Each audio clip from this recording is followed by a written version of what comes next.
देख रहे हैं अवाम के उठाए गए सवालात, हालत हाजरा पर तबसरों, तज्जियों, खबरों पर मुहित प्रोग्राम न्यूज लाइन रिदा सैफी के साथ।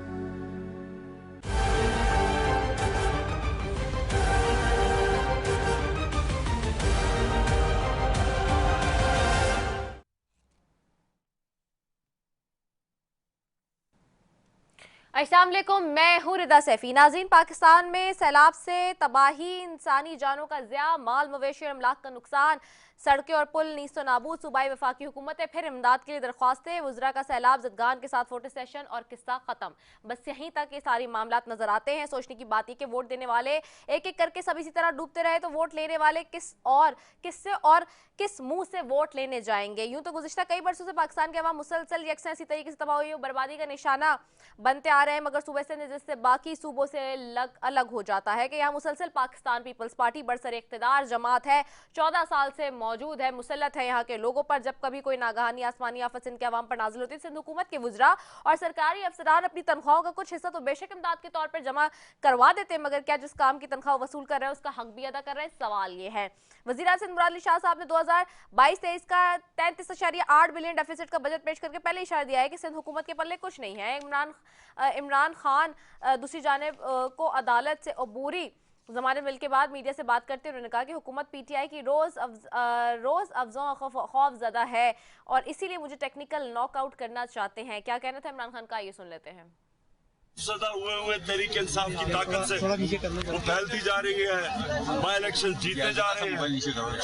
जल्द से पाकिस्तान की तारीख में कभी इतने बड़े नहीं हुए। उस खौफ से ये टेक्निकल नॉकआउट करने के लिए, अपनी जात को बचाने के लिए ये मुल्क का मजाक उड़ रहा है। इमरान खान पे कायम किए गए दहशतगर्दी के मुतालिक सहाफियों से बात करते हुए फवाद चौधरी ने कहा कि मुकदमा ही गलत कायम किया गया है, इस एफआईआर को खत्म होना चाहिए है। उन्होंने क्या कहा, ये वो सुनते हैं।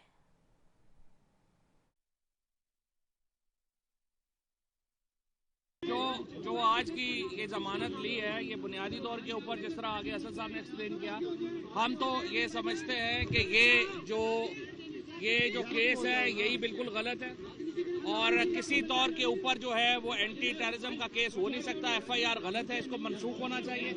लेकिन एक टेक्निकल रिक्वायरमेंट होती है कि आपको हाई कोर्ट में जाने के लिए आपको जमानत लेनी पड़ती है क्वेश्चन से पहले, तो उसके लिए आज हमने ये लिया है और इंशाल्लाह इमरान खान जो है कल हम इसको हाई कोर्ट में क्वेश्चन के लिए मूव करेंगे और ये एफआईआर मनसूख हो जाएगी।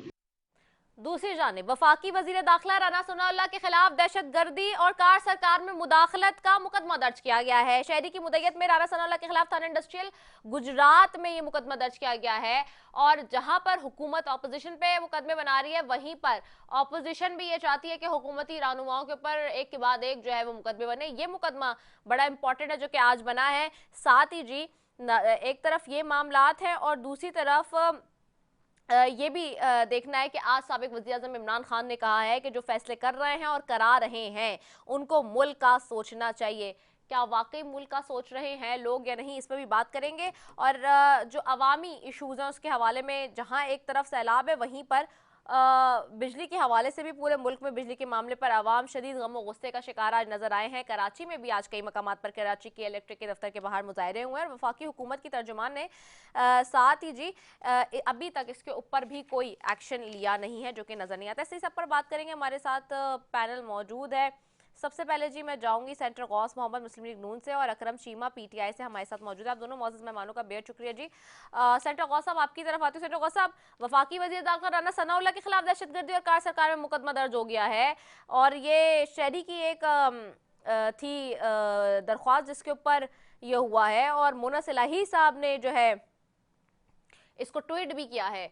तो ये पंजाब वर्सेस फेडरल हो रहा है मामला। देखो जी, अब ये तो एक भाषा लोग हैं, इनका पैदा करना है। पाकिस्तान में एक नफ्स नफ्सी होता सके और फिर ये बरूनी जगह खान साहब पे अगर एफआईआर या कोई मिस्टेक हुई है उसकी चीज़ आप देखें कि न्यूयॉर्क तक और वहाँ तक पहुँची हैं, तो आप अंदाज़ा लगा लें कि ये किस एजेंडे में काम कर रहे हैं। उनका मकसद पाकिस्तान को डिस्ट्रॉय करना है। पाकिस्तान एक एटमी कुव्वत है, इसको डिस्ट्रॉय करना है। अब जो भी खून से लाई हैं या जो परवेज लाई हैं, वो ज़ाहिर है इमरान खान के एजेंडे पे चल रहे हैं और उनकी हिदायत पे पुराना सनाला पे तैयार हुई भी। कौन सी दहशत गर्दी है इसका कोई पता नहीं है, वो महीना पहले हुई है, साल पहले हुई है, 2 साल पहले हुई। तो इनका काम हुकूमत के रास्ते में रुकावटें खड़ी करना और हमारी हुकूमत जो पाकिस्तान की अपनी मीशत को आगे ले जाके जाना चाहती है उसके रास्ते में लटकाना, ये इनका काम रह गया है कि हम कि अगर हुकूमत हमसे हुकूमत अगर चली गई है तो हम किसी को करने नहीं देंगे। ये इनका एजेंडा है और यही इन्होंने होशरबाज स्टेटमेंट तमाम इदारों को ये प्रेशर डाल रहे हैं और ताकि इदारे ना काम कर सकें। तो ये किसका एजेंडा हो सकता है? ये एक मुल्क दुश्मन नासिर का एजेंडा हो सकता है। तो मैं तो ये इनके लिए इन्ना लिल्लाहि व इन्ना इलैहि राजिऊन पढ़ूंगा इंशाल्लाह। जो केसेस बन चुके हैं इन पे और उन पे स्टेट जो है खुद जो है, हमने पूरी स्टेट जो है वो मुद्दई है, चाहे दहशतगर्दी का केस हो, चाहे कोई और उस पे कोई और दूसरे केसेस हैं या शहबाज गिल पे जो है उस पर स्टेट खुद जो है इदारे खुद जो है वो मुद्दई हैं।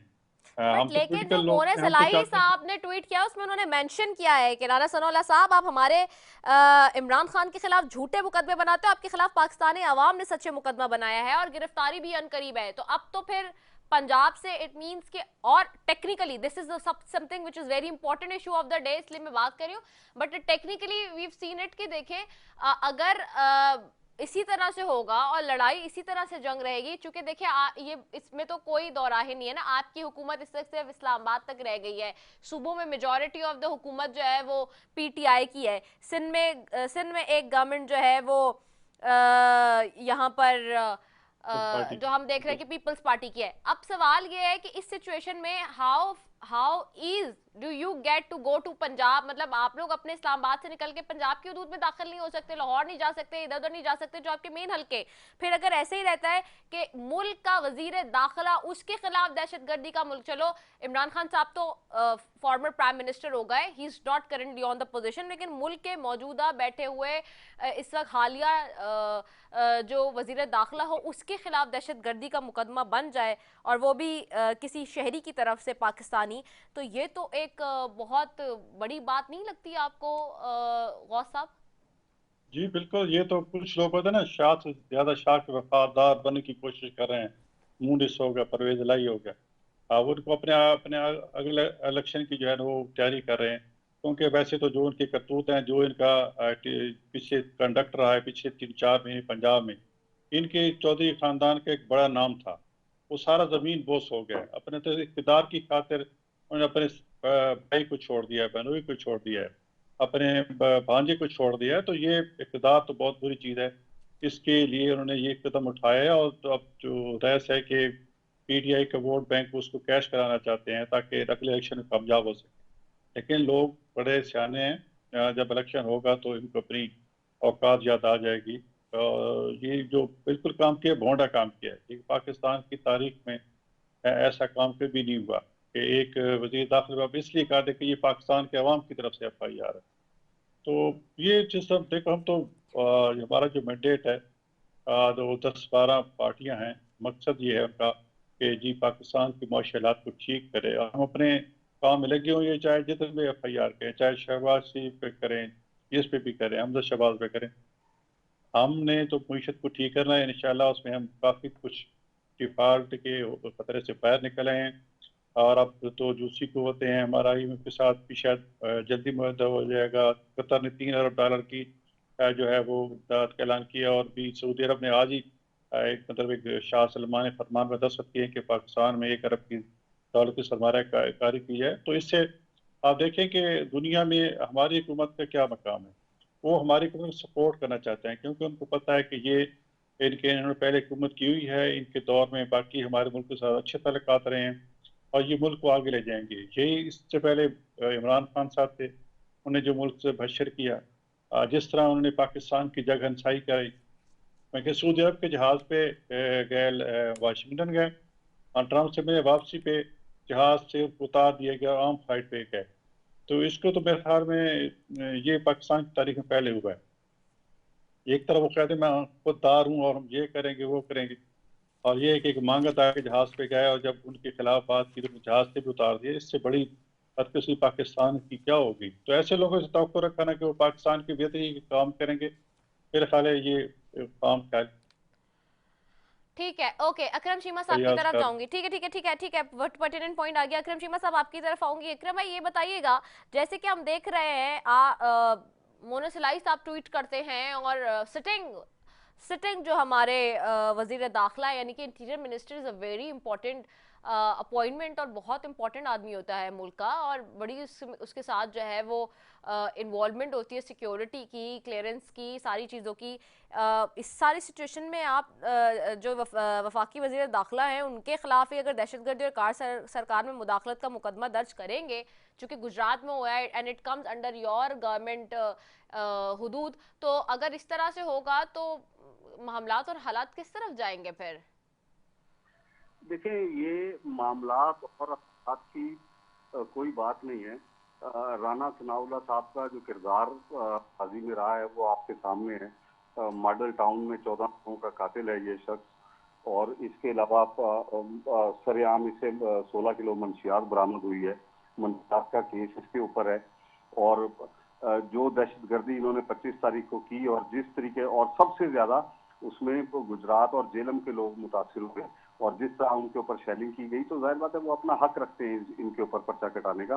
तो इसमें तो कोई अच्छे की बात नहीं है, और ना ही मैं इसको इस पैराए में लेता हूँ कि ये कोई किसी किस्म की महाजराई है। इनकी 27 किलोमीटर के अंदर हुकूमत है, जरा बाहर निकले तो पता लगेगा इनको कि क्या भाव बिकती है। और जहां तक अभी इन्होंने बात की कि चौधरियों की औकात की, तो औकात तो चौधरियों ने इनको याद दिला दी है। जो हालिया इलेक्शन हुए जिसमें हम 15 सीटें पाकिस्तान तहरीक इंसाफ ने जीती हैं, और इनको उठा के बात फेंका है। कभी ये गैलरी में वजीर आला बन रहे थे, कभी ये फ्लैटीज होटल में वजीर आला बन रहे थे और अपने आप को मुंतखब करा रहे थे। तो ये सारी की सारी चीजें पाकिस्तानी कौम ने अपनी आंखों से देखी हैं, और इनका अवाम के अंदर तो अब इनका दूर दूर तक अवाम से इनका कोई वास्ता नहीं है। ये तो हुकूमत में आए ही सिर्फ अपने केसेस को खत्म करने के लिए, और डे फर्स्ट से लेके आज तक आप एक कानून ऐसा बता दें कि जो इन्होंने अवाम की फलाह के लिए बनाया हो। सिर्फ अपनी फलाह की है इन्होंने, और अपने केसेस को खत्म करने के लिए जितनी भी कानून साजी ये कर सकते थे, नैब के हाथ पांव बांधना जिसमें शामिल है, जिसमें FIA के इख्तियारात को महदूद करना शामिल है, इसी तरह के जितने भी इकदाम अभी तक इन्होंने किए हैं वो सिर्फ और सिर्फ ये अपने आप को बचाने के चक्कर में है। और मैं समझता हूँ कि ये जितनी इन्होंने ये जाली किस्म की कानून साजी की है, ये हम इंशाल्लाह ताला आके इसको वन शॉट इसको हम फारिग कर देंगे, और वापस जो कानून है उसको हम अपनी जगह पे लेकर आएंगे। ठीक है, ओके, ठीक है। अच्छा, एक चीज़ ये भी मुझे बताइएगा कि जहाँ पर ये सारा मामला है वहीं पर अब इंसदाद दहशतगर्दी की अदालत से खान साहब की अबूरी ज़मानत मंजूर हो गई है, तोशा खाना वाला केस भी कल निमट गया है, जिस तरह से मामला हो रहे हैं, ये सारे इश्यूज़ हैं जो कि हल हो रहे हैं। तो ये इस सारी सिचुएशन के बाद अब आप लोग की क्या स्ट्रेटजी है आगे, क्योंकि अब शहबाज गिल साहब भी जुडिशल रिमांड पे चले गए हैं, तो ये पाकिस्तान तहरीक इंसाफ इसको कैसे देख रही है इस वक्त, और नेक्स्ट आप लोगों के क्या मूव्स हैं अब? देखिए, हमारी मूव्स जो है वो सियासतदान वो होता है जो अवाम की पल्सेस के साथ चले, जो अवाम की मर्जी के साथ चले। पाकिस्तान तहरीक इंसाफ इंशाल्लाह आज से पहले भी अवाम के साथ थी, और आइंदा भी जो अवाम पाकिस्तान के चाहेंगे वैसा ही पाकिस्तान तहरीक इंसाफ अपना एक्ट करेगी। और मैं समझता हूँ कि इस वक्त जो मुल्क के अंदर अबतरी की सूरत हाल है, इन्होंने कहा कि जी इमरान खान, अभी मेरे भाई गौस बख्श ने कहा कि जी बहुत बुरे हालात कर दिए मईशत के। बिल्कुल बहुत बुरे हालात कर दिए। इमरान खान के दौर में 145 रुपए लीटर पेट्रोल मिल रहा था, आप 250 में दे रहे हैं, बहुत बुरे हालात हो गए। बिजली जो है वो हमारे दौर के अंदर 20 रुपए यूनिट मिल रही थी, अब 45 रुपए यूनिट मिल रही है, बहुत बुरे हालात कर दिए। गैस की जो MMBT की कीमत थी उसके अंदर 100% इजाफा कर दिया। हमारे दौर में वो तकरीबन 1800-1900 रुपये मिल रही थी, अब वो 3400-3500 रुपये मिल रही है। बहुत बुरे हालात कर दिए पाकिस्तान तहरीक इंसाफ ने। तो इसी तरह आप खाने पीने की अशिया को देख लें, इसी तरह आप आटे को देख लें। ये तो कहते थे कि हम आएंगे और दूध और शहद की नहरें बहा देंगे। हमारे पास बहुत तजर्बेकार टीम है, तजर्बेकार टीम के हालात आपने देख लिए कि 100 अरब डॉलर लेने के लिए क्या क्या कुछ ये कर रहे हैं। और अभी जो इतलात मिल रही हैं कि ये कतर जाके पाकिस्तान के बहुत सारे एसेट्स जो हैं उनको बेच के आ गए। अभी जो हालिया दौरा इन्होंने किया और जिसका ये मेरे भाई अभी जिक्र कर रहे थे कि वहाँ से इतनी इन्वेस्टमेंट आ रही है, वहाँ से इतनी इन्वेस्टमेंट आ रही है। ये इससे पहले भी इन्होंने पाकिस्तान के एसेट्स को बेचा है और अब भी इनकी यही पॉलिसी है कि जो कुछ पाकिस्तान के अंदर बचा कुचा पड़ा है उसको भी बेच बाच के और अपने जो है महलात जो है लंदन में और इधर उधर बना लिए जाएं, दुबई के अंदर बना लिए जाएं। तो मैं समझता हूँ कि आप देखें अवाम के अंदर तो इनकी 1% भी ये जो मौजूदा हुकूमत है इसकी 1% भी हिमायत अवाम के अंदर इसके अंदर मैं समझता हूँ नहीं रही। तो अब तो इसका हल सिर्फ और सिर्फ मैं समझता हूँ कि फ्रेश इलेक्शन है। इलेक्शन से ये भाग रहे हैं, आपके सामने ये कल कराची के इलेक्शन से भागे। कराची के अंदर तो इलेक्शन हो सकते थे, दूसरी दफा इलेक्शन से भागे। ये इन्होंने देख लिया, पूरी 13 जमातें थी, 13 जमातें मिलकर 13,000 वोट लिए और हमारी अकेली पाकिस्तान तहरीक ने 29,000 वोट लेके इनको मरिया मेट किया। तो अब इनको निविष्टा दीवार नजर आ गया। तो अब ये इलेक्शन से भी भाग रहे हैं और कब तक भागेंगे, और मैं समझता हूँ कि बहुत ज्यादा देर तक अब ये भाग नहीं सकते और ना ही इनकी आवाम के अंदर कोई तस्वीर आई है। ठीक है, ओके सेट गौस साहब आपकी तरफ आऊंगी। जो बातें कर रहे हैं अकरम चीमा साहब, वो कह रहे हैं कतर जाके भी आप लोगों ने बहुत सारे इत्तलाते के एसेट्स बेच दिए हैं, अगर पैसे आ भी रहे हैं और ये सारी इश्यूज हैं and they are the concerns. और फिर वो कह रहे हैं कि जिस तरह से आप लोगों की सिर्फ 27 किलोमीटर की हुकूमत है, बाहर निकलेंगे तो आपको पता चल जाएगा क्या हो रहा है। और 16 किलो जो मुनशियात बरामद हुई वो भी सबने देखा कि किस तरह से राना सनाउल्लाह साहब के पास से निकली, तो उसमें तो उनके यही केसेस बनने हैं। देखो जी, ये मेरे भाई जीमा साहब को ये तो पता नहीं है, इस बात का पता नहीं कि शाहजहां अफरीदी ने इस बात को अब डिनाई किया है कि जी मुझे तो पता नहीं कि कैसे कहाँ से मुझे तो पता नहीं। हालांकि उस वक्त उन्होंने अल्लाह को जान देनी है कहकर और फिर पता नहीं खुदा रसूल का नाम लेकर कहा था कि हमने हीरोइन बरामद की है। लेकिन अब जो पिछला तो स्टेटमेंट दिए कि मुझे पता नहीं है कि वो कब बरामद हुई है। तो ये पहले अपना तो बयानात तो ठीक कर लें, अपना बयानिया ठीक कर लें। एक बात कंसेंसस की बात करें कि हीरोइन बरामद हुई है कि नहीं है। अगर भाई होती तो वो 1.5 साल रहे हैं तो कोई ना कोई केस बना, ना कोई मुकदमा हुआ। आप लोगों ने सिर्फ राना सनाउल्लाह को एक दीवार से लगाने के लिए झूठा केस बनाया और फिर ला जाके 1.5 साल अंदर जेल के अंदर रखने के बाद तो उनकी जमानत होगी और बाहर निकला। आज तक वो कोई उस केस का बना नहीं, क्योंकि उसमें हकीकत थी नहीं, ना कोई हीरो ने खुद ही ड्रामा किया। और वो हीरो जो अगर पे केस किया है तो चलो इधर उधर पकड़ कोई इकट्ठी करके कोई कोर्ट में पेश ही कर देते कि ये हीरो बरामद थे, वो भी नहीं कर सके। तो इनका मकसद यही है कि जी मुस्लिम लीग को दीवार से लगाया जाए, लेकिन ये उसमें आप नाकाम हो चुके हैं। हमारी जो 27 किलोमीटर हुकूमत है ना, इंशाल्लाह सब पे हावी है। अच्छा। और ये जो शोर है ना कि जी उसमें कि जी पीछे जो 2-4 दिन का इलेक्शन हुआ है सिंध में कराची में और फिर हम जीत गए हैं। तो मैं अब देख रहा हूँ उसमें ये वोटिंग की शरह क्या है, 11%। अब मतलब एक कराची जैसे शहर में शहरी हल्का और वहाँ 11% लोगों ने दिलचस्पी नहीं ली। हमारे लोग तो अपने तौर पर जो चले गए। हमने तो बारी तो किसी पार्टी दिलचस्पी नहीं ली और न कोई किसी ने जाकर वहाँ जलसा किया। अलबत्ता इनके लोग धराधर गए वोट डाल के 28,000 29 ने लेकिन वोट तो गौस नहीं। साहब सॉरी कतकलाई माफी, इसको तो हम ये नहीं किस तरह कह सकते। आपने पंजाब का इलेक्शन भी देखा कि किस तरह रहा, यहाँ पे भी इलेक्शन आप जो कह रहे हैं कि 11% भी व्हाटसोएवर, लेकिन अगर है तो फिर आपका बयानिया जीतना चाहिए ना। आप तो वैसे ही 13 जमातें मिलके इत्तेहाद बनाया हुआ है, यहाँ तो आपने देखा एमकेएम भी फारिग हो गई है बिल्कुल ही। नहीं, ये वक्ती तौर पे है, मैंने बताया ना कि हमारे लोगों ने दिलचस्पी नहीं ली। अगर चलो वो आपने नहीं ली, लेकिन एमकेएम की जमात यहाँ पे still exist, PSP still exist, peoples party यहाँ एग्जिस्ट करती है। 14 साल से जिसकी हुकूमत हो उसको वोट ना पड़े, वो अपना कैंडिडेट बिठा दे, एमकेएम के साथ फिर मुआहिदा कर ले, तो लोगों को नजर आ रहा है ना सेंटर गौस साहब, लोग देख रहे हैं कि ये कौन सी सियासत हो रही है। ये सियासत मफादात की सियासत हो रही है, ये पाकिस्तानी अवाम के हक की सियासत नहीं हो रही। नहीं, इसमें पाकिस्तान ज़ाहिर सियासत जो करता है पाकिस्तान के अवाम के लिए करता है, सच्चे सियासतदान है।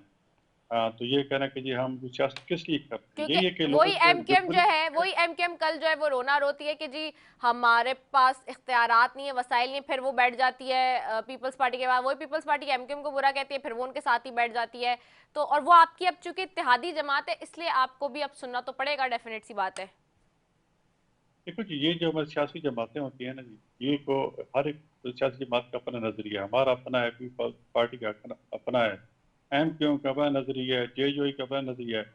ये तो एक वक्ती तौर पे होते हैं, इतिहाद होते हैं, वन पॉइंट एजेंडा होता है कि जी हमने एक बात होती है कि जी इलेक्शन इकट्ठा लड़ना है या हमने हुकूमत इकट्ठे वो वन करनी है। पॉइंट एजेंडा, वो कॉज आवाम के लिए नजर नहीं आ रहा एक्चुअली सेंटर गौस साहब। वन पॉइंट एजेंडा हमारा ये है कि पाकिस्तान की मीशत को ठीक करना है। और जो देखो, अब हमें अगर वोट नहीं पड़े तो इसका मतलब ये नहीं कि लोग हमसे नफरत करते हैं। लोग हमसे नाराज इसलिए हैं कि आपने इतनी महंगाई कर दी है। और जो वाकई महंगाई हम मानते हैं। हम तो जो ये एहतजाज करते हैं, मैं खुद चाहता हूँ, बिल्कुल एक जायज़ मुतालबा है कि जी यहाँ उन पे इतना फ्यूल सरचार्ज लगा दिया है, जो फ्यूल एडजस्टमेंट जो चार्जेस लगा दिए, मैं तो इसके खिलाफ हूँ।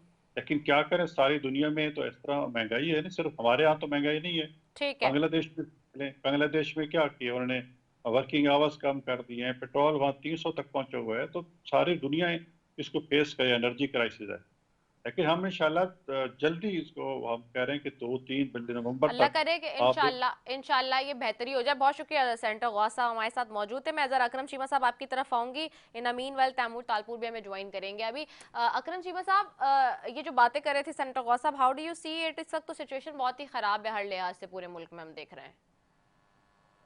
देखें, इस वक्त नो डाउट के सैलाब हो, कुछ भी हो, डेवलपमेंट ही नहीं हुई। जब डेवलपमेंट नहीं होगी, पैसा पता नहीं किधर है, जिसकी वजह से ये सारी चीज़ें और हो रही है। मैं तो हैरान हो रही हूँ सिर्फ ये देख के कि लोग ये बात करें जी बड़ी क्लैमिटी आ गई है, सैलाब हो गया है, ये हो गया।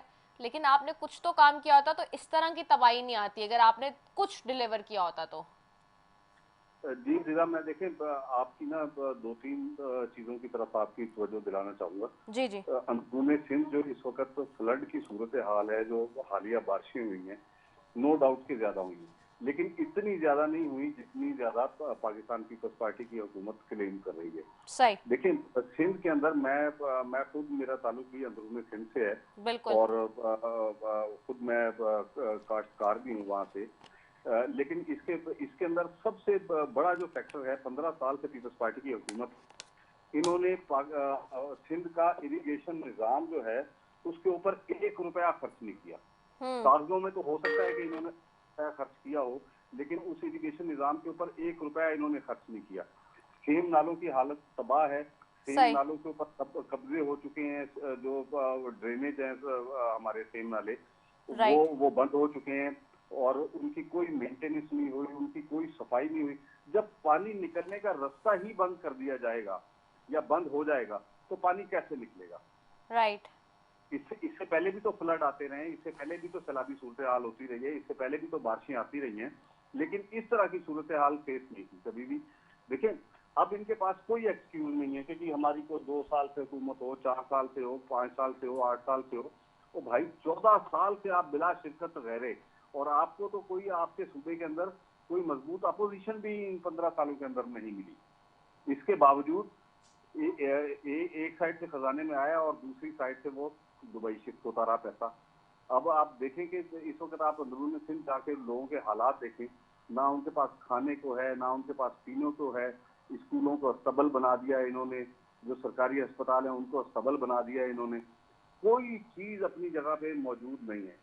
और ये इनके हाँ तो ये सीजन कहलाता है, ये फ्लड सीजन जो है, पाकिस्तान पीपल्स पार्टी तो इसको एज ए सीजन मनाती है, क्योंकि ये पैदागिरी का इनका अभी देख लें कि इन्होंने कहा कि जी हमने 8 अरब रुपए का राशन बांट दिया।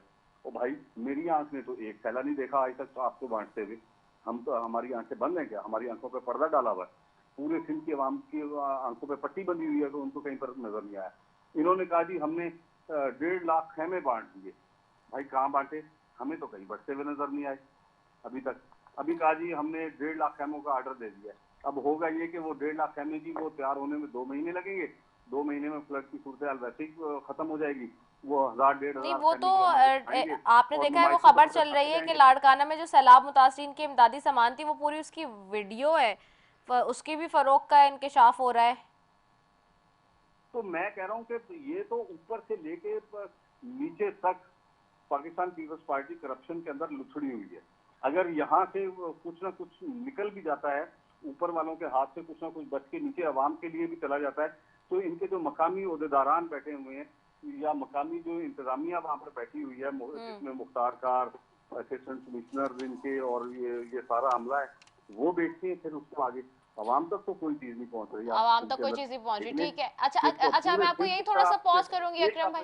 जी जी, यहाँ पर इन्होंने कुछ दिया हो, सही, ठीक है। मैं यही आपको थोड़ा सा पॉज करूंगी। जरा तैमूर ने भी ज्वाइन किया हुआ है, तैमूर तालपुर ने, सूबाई वजीर सिंध पीपल्स पार्टी से। जी thank you Taimur for joining us. आवाज आ रही है आपको मेरी?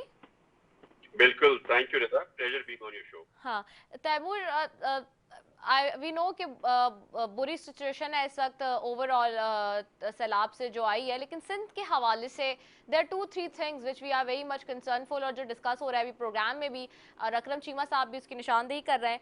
A point is, you people are here since 14 years and in a very continuous manner. ये भी नहीं कि चलो बीच में कोई आपको स्टॉप मिला हो या बीच में कोई पॉज आया हो या कोई ब्रेक लगा हो। एक तसलसल के साथ हुकूमत है और हर चीज़ आप लोगों की मर्जी से होती है। आप लोगों के पास पावर्स है, पैसा है, सब इख्तियारात हैं, सारी चीज़ें आप लोगों के पास है, बट डिस्पाइट दैट उस तरह की डेवलपमेंट नज़र नहीं आई। बारिशें हुई लेकिन उस तरह से नहीं हुई हैं। अभी अकरम चीमा साहब कह रहे हैं कि जिस तरह से क्लेम किया जा रहा है, ठीक है कि क्लैमिटी है, एक मसले हैं, बट इस तरह से जो चीज़ों हैं। और फिर अभी जो ये लड़काना की एक वीडियो चल रही है और सारी चीज़ें सामने है कि किस तरह सैलाब मुतासरीन का इमदादी सामान फ़रोख्त हो रहा है। तो ये जो सारे इशूज़ आ रहे हैं, इनके ऊपर कौन देखेगा, कौन इनको हल करेगा, कैसे होगा? दिल दुख रहा है देख के हालात और मामलात। जी बिल्कुल, आपने सही फरमाया। बड़े डाकू, ये बड़े बड़े डाकू बैठकर बात करते हैं कि फलाना चोर है और फलाना चोर है। जिन लोगों ने तोसा खाना पूरा बेच दिया, चोरी कर लिया, वो हमसे बातें कर रहे हैं और हमारे बारे में बातें, ये इनकी बातें सूट नहीं करते। हम श्योर जो आपके व्यूअर्स देख रहे होंगे इनकी बात को बिल्कुल हीड नहीं दे रहे होंगे। मेरे ख्याल से काम की बात पे आते हैं। आपको पता होगा कि कोई 320-325 अमवात हुई हैं सिंध में इन बारिशों की वजह से। कोई 1000 से जाहिद लोग जो है जख्मी हुए हैं इस बरसात में। 2.25 लाख घर बुरी तरह डैमेज हुई हैं। 1,10,000 पक्के घर वो बिल्कुल तबाह बर्बाद हो गए हैं। 90% वो लाखों करोड़ों घर 90% जो कच्चे बने हुए हैं वो खत्म हो गए हैं। लोग शेल्टरलेस हैं। मैं रिदा जो है ना 2010 और 2011 में भी प्रेसिडेंट जरदारी ने मुझ पे रखी हुई थी फ्लड जिम्मेदारियों की ड्यूटीज, और मैं तब भी इन्हीं कामों में था। पर मैं आपको बताऊं वो जो स्केल था, जो लोग कहते थे बर्बाद हो गए थे, तबाह हो गए थे, इससे पे डबल नुकसान हुआ। इतनी बारिशें कभी नहीं हुई है। और जो इंसान कह रहा है कि अभी बारिशें इतनी नहीं हुई तो बहुत ही अहमक शख्स होगा, अल्लाह ही उसे दिखाए। क्योंकि सियासत तो रिदा करने के लिए बहुत टाइम पड़ा हुआ है ना। हम सियासत ही करते हैं, पर कम से कम एक मौके पर जब लाखों लोग शेल्टरलेस पड़े हुए हैं, हमारे फ्लड की जो है सेंटर्स पर बैठे हुए हैं, उस वक्त सियासत करना मुझे बिल्कुल सूट नहीं करता। ये टाइम इमरान खान के जलसों का नहीं है। हाँ, और ये हैशटैग का नहीं है कि हरीपुर मेरा और फलाना मेरा। अभी है हैशटैग लगाओ सिंध की मदद करो। ये जो डेवास्टेशन है इसके बड़े लॉन्ग टर्म प्रकशंस होंगे, बिकॉज हमारा जो है अभी 17 लाख एकड़ फसल तबाह बर्बाद हो गया है, यानी कि 90% of the crop is gone. अभी फिलहाल तो हमें लोगों को शेल्टर देना है। 10 लाख खैमों की जरूरत है। तैमूर यही बात वो कर रहे हैं अकरम चीमा साहब की, जो सेम नालों की हालत है और उनका अपना भी ताल्लुक इंटीरियर से, वो यही कह रहे हैं। और कल महमूद मौलवी साहब भी थे, उनकी भी क्रॉप्स के हवाले से यही बात हो रही थी। बहुत डिटेल में एक्सप्लेन कर रहे थे सारी चीज़ें कि जो वहाँ पे इरीगेशन का सिस्टम है उसमें बहुत ज़्यादा फॉल्ट्स हैं, बहुत ज़्यादा उसमें ग्लिचेस हैं, और उसके ऊपर काम उस तरह से नहीं हुआ 14 साल में जिस तरह होना चाहिए था। जितने बजट्स थे, जितनी फैसिलिटेशन आपको मिली, सब कुछ हुआ, उस तरह से चीज़ें अगर मैनेज की जाती तो इतनी तबाही नहीं आती जितनी इस वक्त है।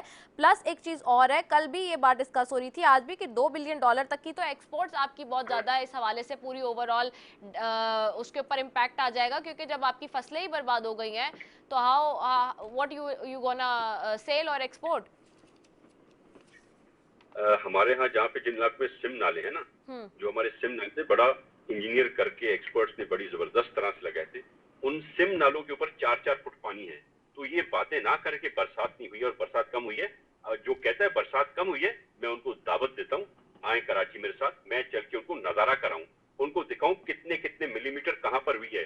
दादू में 2200 मिलीमीटर, आप इमेजिन कर सकती हैं, 100 मिलीमीटर, 200 मिलीमीटर, 250 मिलीमीटर, 2200 मिलीमीटर बरसात हुई है। तो ये कहना कि ये चीजें, ये इंफ्रास्ट्रक्चर बर्दाश्त नहीं कर सकता। Yes, I agree with you कि ये हमें कुछ ना कुछ सोचना पड़ेगा, हमने अपने टॉप इंजीनियर्स को बिठाना पड़ेगा कि खुदा ना खास्ता अगर फिर से ये फ्लड आती है, हर 10-12 साल में ऐसा कुछ ना कुछ फ्लड आता है, तो हमें कुछ प्लान और बैकअप प्लान माइंड में रखना चाहिए, कुछ करना चाहिए लोगों के लिए। तो I definitely agree with you कि there is more that can be done, पर हमने इरिगेशन सिस्टम को बहुत इंप्रूव किया है। हमारे कच्ची लाइनिंग सारी हमने 65 to 70% पक्के कर दी हैं पूरे सिंध में वाटर स्कैर्सिटी की वजह से। तो ये टाइम है कि हम साथ मिलके बैठें, अपने सर मिलाएं और मेहरबानी करके कुछ बेहतरी करें। ठीक है, this is very important pertinent point. Thank you so very much Taimur Talpur आपका, सेनेटर गौस आपका और अकरम चीमा साहब आपका, तीनों मौजूद मेहमानों का बेहद शुक्रिया। नाज़रीन, दिस इज साउंड समथिंग कहते हैं सेन एंड समथिंग इम्पॉर्टेंट कि जी आप बैठें और ये इंजीनियर्स को लें और जो टेक्निकल के लोग हैं उनको बिठाएं और देखें, क्योंकि आपकी क्लाइमेट चेंजेस आ रहे हैं और मुल्क में इस तरह तसलसल के साथ बारिशें और ये सैलाब, इस तरह की चीज़ें आ सकती हैं, नेचुरल कैलेमिटीज़, जिसके लिए आपको काम करना पड़ेगा। आपको हाथ पे हाथ धर के नहीं बैठना होगा और इस वक्त टाइम है कि आप काम करें। अगर अभी भी आप काम नहीं करते तो you will face severe consequences in the future. Well, I am with a very heart wrenching वाली सिचुएशन है कि जी बहुत ही बुरी सूरत हाल है इस वक्त पूरे पाकिस्तान में, जहाँ जहाँ तबाहियाँ आई हैं सैलाब की। अल्लाह ताला सबको अपने हिफ्ज़-ओ-अमान में रखे। इसी के साथ जी अपनी मेज़बान सैफी को दीजिए इजाज़त। पाकिस्तान जिंदाबाद।